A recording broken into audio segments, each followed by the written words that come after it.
So welcome back to class, children. I think in our previous video we have studied about how Napoleon wanted to take France into turn into superpower, and later after that there were many coalitions that worked against France. So first, second, third, fourth. So these coalitions were trying to suppress France to grow into a superpower. And when he was unable to, to counter these suppressions that France is facing, Napoleon has decided to implement a new system called continental. So to counter this, England especially, which was continuously trying to suppress France, Napoleon has devised a system called continental system. So let us see what it is. Finding it difficult to defeat England in straight fight, especially to suppress the supremacy of Britain in navy, Napoleon devised the means of economic warfare. So Napoleon understood very well that the British Royal Indian Navy is a very powerful navy, and this navy cannot be easily defeated. So direct warfare cannot make Britain's defeat. So he has chosen economic warfare as the means. That means economically he wanted to weaken the Britain, so that he thought automatically that would create a kind of what do you call a decline of Britain Empire. So this policy was came to be known as continental system. He resorted to the system to impose economic blockade against England and prevent import of English goods by other countries of Europe. So by this time, due to his expeditions or due to his invasions, many of the European countries were under the control of France. So most of the parts of Europe, they were under the control of France. And so what Napoleon thought was, if he could block all the goods that are being, by this time England was an industrialized country and it was economically very strong. So the trade, most of all the European nations, okay, all other European nations, they get goods imported from, like they get a lot of imports from England. People of Europe, they got accustomed with all the products and goods of England, and the market was full of Britain's goods in Europe. So he decided to block these goods from England to all other European countries. That means he wanted all other countries of Europe which are under his control to stop importing the goods from Europe, the goods from England. Thereby, he wanted to create a economic instability in Europe. Especially in England. To implement this system, Napoleon issued a series of decrees. Decrees means official orders, or orders forbidding the countries of Europe from purchasing British goods. So he issued a lot of orders prohibiting all other countries in Europe to not import any goods from England. But this system turned out to be a failure, as the continent could not do without the British goods. So he tried to stop all the European countries to take goods from England, but it was not possible practically, because there were there were numerous number of goods that are required, basic goods and many other goods that are required for these European countries. They cannot, the people of European nations or European continent cannot live without some goods, and those important goods were also getting imported from Britain. Now they cannot stop suddenly all such important and necessary goods. So it became very difficult, and it became even a failure. That means those nations could not stop getting goods from England. As a result, but on the other hand, there were orders of Napoleon. So what happened? Officially, orders were there not to import, and they could not, live without those goods also. So now, as a consequence, smuggling developed. Okay, unofficial entry of England's goods into these European countries started. So smuggling became rampant. That means it became a very rapid kind of thing in those days. Sweden, Holland, and the Papal states. Papal state means the states which are under the control of Pope protested against the continental system. So Sweden, Holland, and other states in Europe, they have protested, said that because of smuggling, they are getting at a very high price, and they could not control the entry of goods, and moreover they cannot live without these goods. So all these countries, they protested against continental system introduced by this man Napoleon. So Portugal also refused to sever its relations. So what do you mean by sever its relations? It also tried to put an end to its relations with France, because it cannot compromise with people's needs that are being fulfilled by the Britain's goods. So even Portugal tried to put an end to its relations with France. So such a crisis, or such an consequences raised after the system was introduced by Napoleon. So Portugal even tried to put an end its relations with Britain here. Napoleon, so he doesn't want to. So here Portugal, which was also a part of France, it tried to refuse, because uh, it cannot live without, the people cannot lead their lives without the goods being imported from England. So it refused to put its relations and end with Britain. When Portugal refused to ban the goods of England, Napoleon invaded Portugal and he occupied it.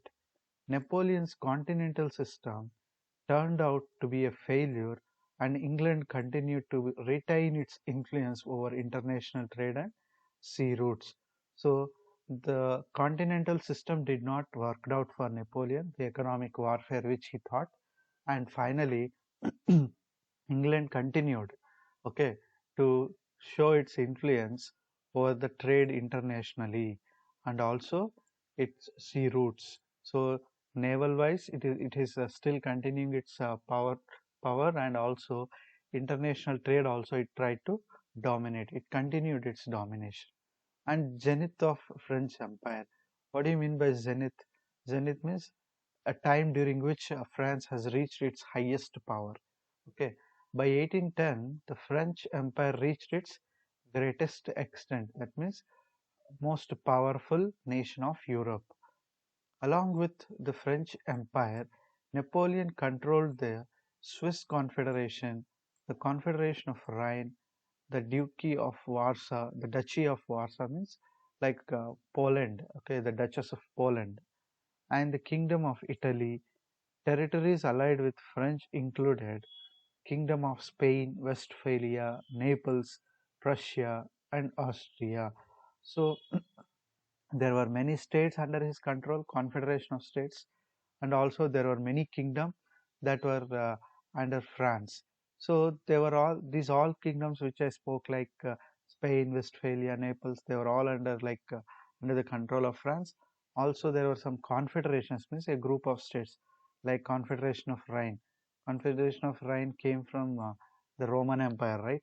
When Roman Empire collapsed, the states along the river Rhine, they all together were under the control of Napoleon or France. So Duchy of Warsaw means the duchies.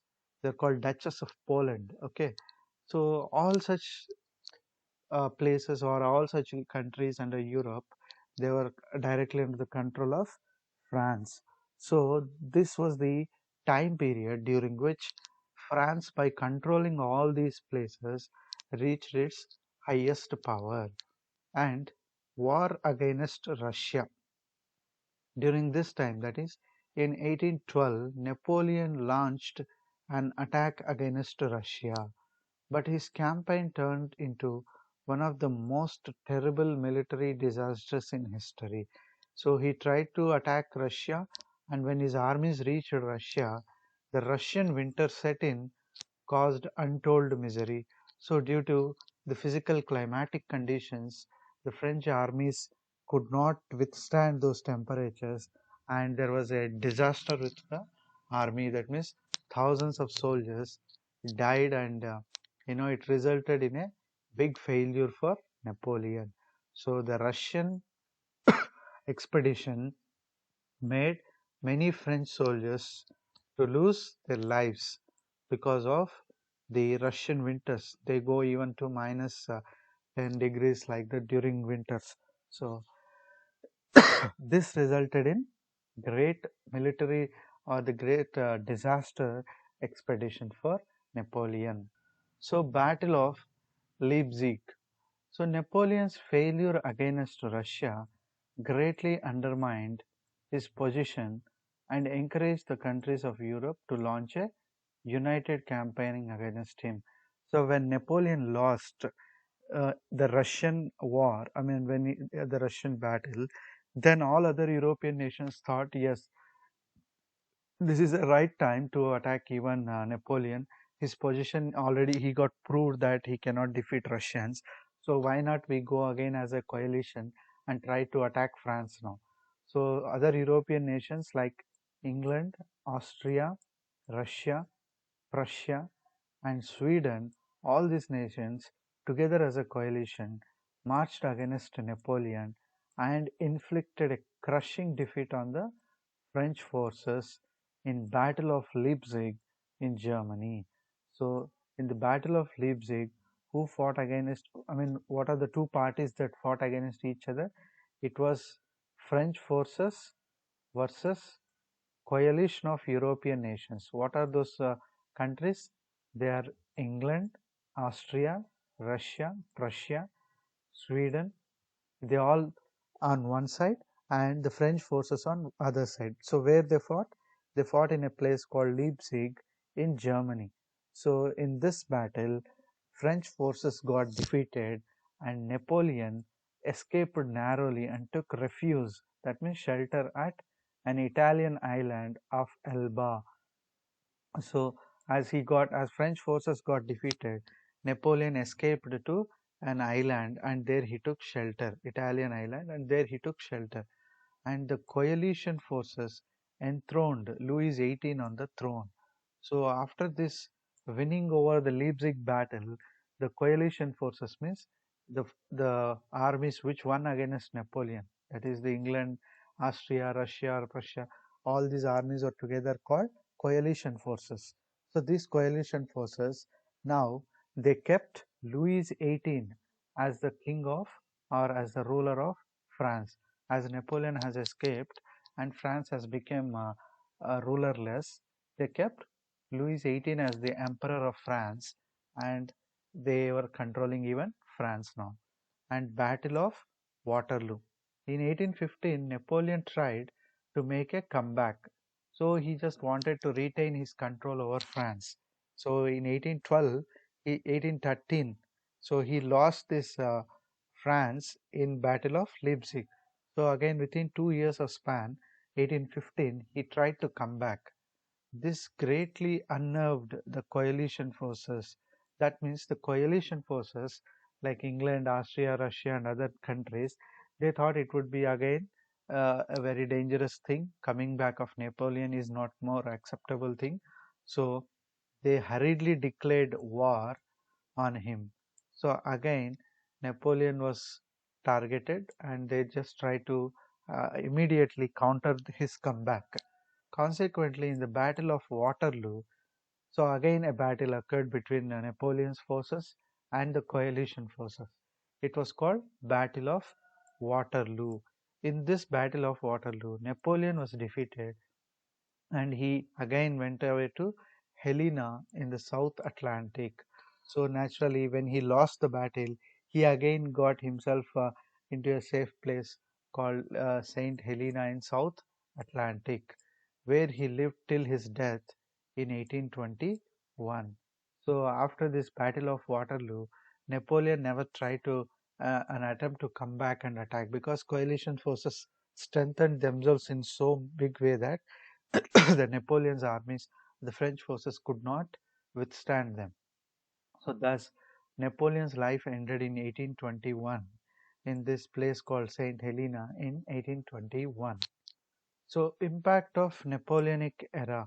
So during the rule of Napoleon, no, you can just remember his how his journey continued, starting from supporting to the third estates or the provisional government formed to a dictator of France, how his journey went on and what was his impact. The Napoleonic era popularized the principles of liberty, equality, and fraternity. So, fraternity, brotherhood, equality means all being equal before all the things, and liberty means a restricted freedom, not complete, totally freedom, but under a particular constitution and all, having certain freedom. That is called liberty. So, during his time, as per that tennis court oath and all, so constitution and all, so these principles were popular among the people of France. So because of him, French Revolution was also very successful. He supported the third estate people, right?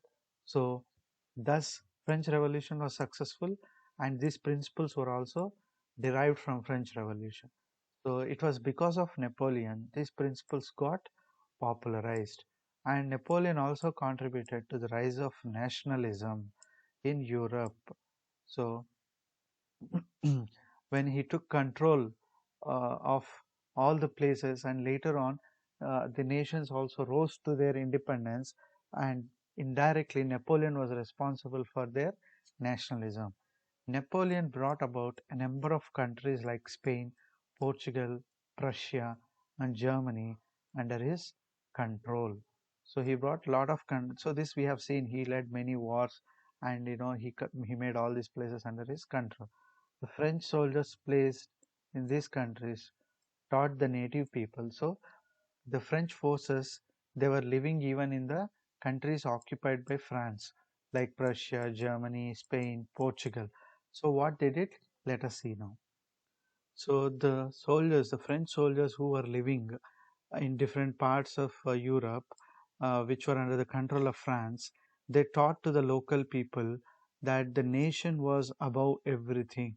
So, as how France has emerged as a nation state under Napoleon, they just tried to explain it to the people of those areas, and they also understood, okay, nation was above everything. So, it must be always kept in mind that having nationalism is very important. This was taught by French soldiers to places where they were living, and they tried to control other places, right, as part of Napoleon's expeditions. There they all did all these works, and no sacrifice was big enough for the cause of nation. So they also confirmed that you cannot say that yes, this sacrifice was big. The sacrifices can be made for the purpose of nation. So it was this spirit of nationalism which motivated the people of European nations to rise against Napoleon. When French forces living in places occupied by France in different parts of Europe, they tried to motivate people there. So when they motivated the people of their country, suppose if French forces were living in Portugal, they tried to tell to the people that yes, nation was highest important to them, and all such things. They even inspired the Portuguese, and they finally made an attempt to go work against Napoleon. So such was the impact of this Napoleonic era, and Napoleon brought most of the Western. So Napoleon brought most of the Western Europe under one rule. So the western part of Europe was mostly controlled by almost all the Europe, but the western part was under one rule. He sowed the seeds for the founding of nation states of Germany and Italy by starting the process of consolidating city states and kingdoms. So in Germany and Italy, okay, there were still kingdoms those days. So when Napoleon turned France into a nation state from a kingdom, France was once a kingdom, and how Napoleon transformed it, that it transformed into a country with some kind of constitution, some principles, and all such things. So he could even successfully convert Germany, which was like that, like kingdom. Italy also was like ruled under kings and all. So because of the Napoleon's impact, even there was some kind of consolidation happening in Germany and Italy. That means many kingdoms under Germany and Italy, they came together and they were trying to form states. That means countries. So this was another major impact of Napoleon.